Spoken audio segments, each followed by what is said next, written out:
안녕하세요 여러분. 여러분의 세일즈 멘토 김종구입니다. 이 시간에는 여러분들과 함께 전략적 제약 바이오 영업을 위한 협상 기술에 대해서 함께 이야기 나눠보고자 합니다. 실제 여러분들께서 제약 영업 활동을 하시면서 다양한 의료인들과 함께 만나게 되시면서 발생할 수 있는 협상의 케이스들은 너무나도 많을 것이라고 생각합니다. 그 협상 사항들을 어떻게 효과적으로 극복해낼 수 있는지에 대한 그 비밀을 여러분들께 소개해드리도록 할게요. 자, 먼저 협상이라는 게 과연 무엇일까요? 자, 지금 빠르게 네이버를 켜서 한번 검색을 한번 해봅시다. 그러면 네이버에서 이렇게 정의를 하고 있습니다. 특정 목표와 목적을 달성하기 위해서 여럿이서 함께 논의하는 일련의 행동들과 활동들을 우리는 협상이라고 정의를 하고 있는 것입니다. 우리가 알고 있다시피 누군가가 이기고 지고가 아니라는 점이죠. 이러한 협상을 하기 위해서 많은 제약 영업사원들이 저에게 이런 질문을 던집니다.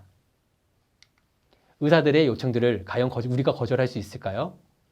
또는 어디까지 의사들의 요청을 응대해줘야 할까요? 라는 질문들을 많이 하시는데 여러분들은 어떻게 생각하시나요? 이 문제점에 대해서 쉽게 답변하실 수가 있을까요? 자, 우리가 협상을 이해하기 위해서는 다음과 같은 사항을 고려하실 수가 있어야 됩니다. 고객들은 무엇을 원하고 우리가 이러한 고객들의 요청사항들을 해결하기 위한 그 리소스는 무엇인지 우리가 반드시 확인하고 넘어가셔야 되겠죠. 협상이라는 것은 이 고객의 관점과 우리가 가지고 있는 리소스가 충돌하게 되는 협상의 접점을 이해하고 파악하는 것, 그 과정에서부터 시작된다는 점에 대해서 꼭 기억해 보시면 어떨까 생각이 드네요. 우리는 협상 전문가가 되기 위해서는 다음과 같은 핵심 역량을 갖추셔야 됩니다. 먼저 적극성과 유연성과 창의성을 가지셔야 됩니다. 네. 그리고 다음으로는 타인의 관점을 이해하고 경청하는 자세, 그리고 다양한 커뮤니케이션 관리 능력이 필요할 것입니다. 다음으로는 전략적인 사고와 계획을 수립할 수 있고, 그리고 명확한 목표를 설정해서 집중적으로 디테일할 수 있는 능력을 통해서 우리는 협상 전문가로서 거듭날 수 있지 않을까 생각이 듭니다. 자, 우리가 경험하는 협상의 사항은 매우 다양할 수도 있겠지만은 저는 크게 네 가지로 구분할 수도 있지 않을까 생각이 들어요. 먼저 가격적인 사항입니다. 다른 병원보다 의약품을 좀 더 싸게 사입해 줄 수 있지 않을까요? 라는 이런 질문도 많이 받으시죠? 그리고 두 번째는 샘플 케이스 같은 경우예요. 처방해보기 전에 먼저 샘플 경험을 해보게 해주세요. 사실 우리가 많은 샘플을 해주기를 원하지만은 그렇지 못하는 경우가 많죠. 그래서 그런 부분에서 협상이 발생할 수 있지 않을까 생각이 듭니다. 또한 해외 학회 같은 경우도 있습니다. 올해에는 저 해외 학회 보내줄 거죠? 그런 부분들에 대해서 되게 곤란하신 경우 많으시죠? 그 다음에 헬식 골프 여행 등 우리 직원들의 동기부여가 필요한데 우리 병원 지원해 주세요 라는 요청 사항도 있으시지 않을까 생각이 듭니다. 이런 사항들에서 우리는 어떻게 협상을 할 것인가, 그 문제에 대해서 함께 고민할 필요가 있지 않을까 생각이 듭니다. 사실 협상에는 네 가지 결과가 이미 정해져 있습니다. 루즈의 결과, 루즈 윈의 결과, 혹은 윈윈의 결과, 또는 마땅한 결과가 없는 경우. 자, 여러분들 여기서 정답은 무엇일까요? 찾으실 수 있으실까요? 네, 맞습니다. 바로 3번, 윈윈의 결과를 이끌어내기 위해서 우리는 협상을 하는 것이죠. 자, 윈윈을 이끌어내기 위해서는 세 가지의 열쇠가 있습니다. 첫 번째, 한 가지 문제를 파고들지 마라. 두 번째, 고객은 당신과 다른 것을 원하고 있다는 사실을 잊지 말라. 세 번째, 상대방이 원하는 것이 무엇인지 안다고 섣불리 판단하지 말라. 이 세 가지의 열쇠를 꼭 기억해 보시면 어떨까 생각이 듭니다. 먼저 조금 더 자세하게 설명을 드리면은 한 가지 문제를 파고들지 말기 위해서는 먼저 비즈니스 목표를 분명하게 하는 것이 매우 중요할 것입니다. 그리고 고객의 관심을 전환하기 위한 그 기술이 필요하겠죠. 또한 플랜 B는 항상 가지고 있으셔야 됩니다. 한 가지의 계획을 가지고 고객이 접근했을 때 그것이 통하지 않을 경우에는 반드시 플랜 B, 필요시에는 플랜 C까지도 가지고 계셔야 되겠죠. 그리고 고객의 반응을 읽는 활동들, 그리고 리스크를 최소화하는 활동들이 매우 중요할 것입니다. 혹시나 리스크를 최소화하기 위해서 여러분들을 버리게 되는 그런 활동들을 해야 된다고 생각하신다면 그건 정말 오해이십니다. 여러분들을 절대 버리시면 안 되고 여러분들 반드시 지키셔야 된다는 거 꼭 기억하시면 어떨까 생각이 듭니다. 자, 우리는 고객이 원하는 것과 원하지 않는 것을 확인하는 게 너무나도 중요하죠. 하지만 우리는 10개 물색도 모르는데 사람 속을 어떻게 아나요? 라는 질문을 하실 수도 있습니다. 자, 이러한 것들을 해결하기 위해서 고객에게 적절한 질문을 던지는 활동들을 하는 것이 너무나도 중요합니다. 사실 제약 영업을 잘하는 영업 전문가들 같은 경우에는 여러 말을 하는 것이 중요한 것이 아니라 하나의 질문을 잘 던지는 것이 더 중요하다고 이야기를 합니다. 자, 여러분들도 고객에게 질문을 통해서 고객이 원하는 것이 무엇인지를 확인하시는 그런 영업 전문가가 되시면 어떨까 생각이 드네요. 자, 질문에는 7가지 힘이 있다고 얘기를 합니다. 자, 하나씩 우리 함께 살펴보도록 할까요? 질문을 하면 뭐가 나올까요? 네, 맞습니다. 답이 나오게 되겠죠. 그리고 질문은 뭐를 자극할까요? 네, 생각을 자극하게 됩니다. 그리고 질문은 마음을 열게 하고 질문을 하면 통제가 됩니다. 그리고 질문을 하면은 정보를 얻으실 수가 있고요. 질문은 우리의 귀를 기울이게 되겠죠. 그리고 질문에 답을 함으로써 스스로 설득하시게 되는 효과를 거두실 수가 있습니다.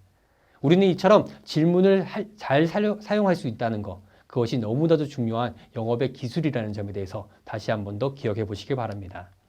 질문으로 고객이 원하는 것을 확인하는 것은 이러한 내용들을 확인하기 위한 것입니다. 정보를 얻기 위해서도 하기도 하고 정보를 분명하게 하기 위해서 하기도 합니다. 또한 정보를 주기 위해서 하기도 하고요. 그 다음에 긴장감을 줄이기 위하고 그리고 긍정적인 한마디를 해주거나 신뢰감을 구축해주기 위해서 우리는 질문을 사용한다는 점에 대해서 한번 생각해 보시면 어떨까 생각이 듭니다. 자, 적절한 질문을 하기 위해서는 3가지 비법이 있습니다. 첫 번째 비법, 바로 목적을 분명히 하라. 두 번째 비법은 타이밍. 우리의 인생은 타이밍이다라는 표현 많이 쓰잖아요. 그렇기 때문에 적절한 질문도 어떤 타이밍에서 하는가가 되게 중요합니다. 고객이 굉장히 불쾌하고 기분이 안 좋을 때 질문을 한다면은 매우 좋은 방법이 아닐 겁니다.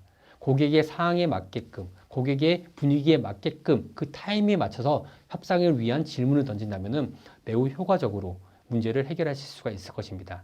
세 번째는 바로 고객과 나는 다르다는 점을 이해하는 점입니다. 이 3가지에 대한 비법을 이해하신다면은 우리가 질문을 하는 것에 대한 두려움을 충분히 해소할 수 있지 않을까 생각이 드는 것 같습니다. 자, 옆에 보시는 바와 같이 우리가 목적이 분명한 질문을 만들기 위한 예시문들을 반드시 확인해 보시면서 실제 여러분의 영업 활동에서 활용해 보시면은 굉장히 많은 도움이 되지 않을까 생각이 듭니다. 자, 질문으로 고객이 원하는 것을 확인하기 위해서는 무엇을 질문해야 되는지, 그리고 왜 질문을 해야 되는지, 다시 한 번 더 여러분들이 하시게 되는 그 질문의 목적과 취지를 다시 한번 살펴보시면 어떨까 생각이 드네요. 자, 그리고 협상을 하기 위해서는 우리가 언어를 이해하셔야 됩니다. 고객과 이야기 나누는 여러 가지 상황에서 반응을 확인하는 과정들은 너무나도 중요하지 않을까 생각이 듭니다. 고객이 나타나게 되는 반응에서 상대방의 말 속에 담긴 감정을 파악하는 활동 등이 너무나도 중요하겠죠. 자, 말하는 사람은 이렇게 말할 수 있습니다. 어떻게 다음 주 월요일까지 이 프로젝트를 끝낼 수 있다고 생각하시는 것인가요? 라고 할 수 있겠지만은 반응하면 듣는 사람은 이렇게 반응할 수 있습니다. 업무량이 너무 많아서 당황하시는 것 같군요. 또한 말하는 사람은 병원 용품을 구매해달라는 요구사항을 들어주지 않는 이유가 뭡니까? 라고 할 수 있겠지만은 반응하면 듣는 사람들은 요청하신 내용을 빠르게 해결해 드리지 않아서 언짢은 부분이 있으신가 보네요. 라고 들을 수도 있겠죠.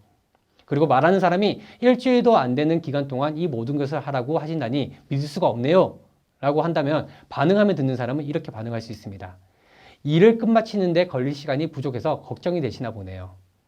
우리는 단순하게 말을 하는 것이 아니라 어떻게 반응하며 듣는가, 그 점이 협상에서 더 중요한 요인이라는 것을 꼭 기억하시기 바랍니다. 자, 그리고 고객의 비언어적인 반응을 읽는 것도 너무나도 중요합니다. 우리의 몸이 얼굴과 머리, 몸통, 팔, 손, 다리가 있듯이 여기에서 나타나는 비언어적 요소들은 너무나도 많습니다. 먼저 얼굴을 한번 살펴보도록 할게요. 만약에 여러분들의 고객이 눈 마주치기를 피한다고 한다면은 뭔가 숨기려고 하는 사람으로 보일 수가 있을 것입니다. 그리고 상대방의 너머로 바라본다고 하면은 따분하다는 감정을 표현하는 것일 수도 있겠죠.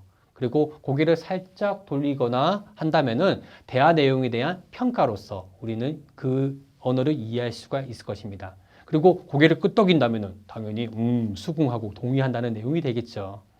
또 몸통을 봅시다. 자, 상대방은 당신이 좋을수록, 동의할수록 어떻게 할까요? 맞습니다. 몸을 앞으로 더 기울이게 되겠죠. 만약에 상대방이 동의하지 않거나 미심쩍다고 생각한다면은 몸을 약간 뒤로 멀리 할 경우가 많을 것입니다. 그리고 불안감을 느끼거나 초조해한다면은 몸을 막 이렇게 흔드는 경우가 있을 것입니다.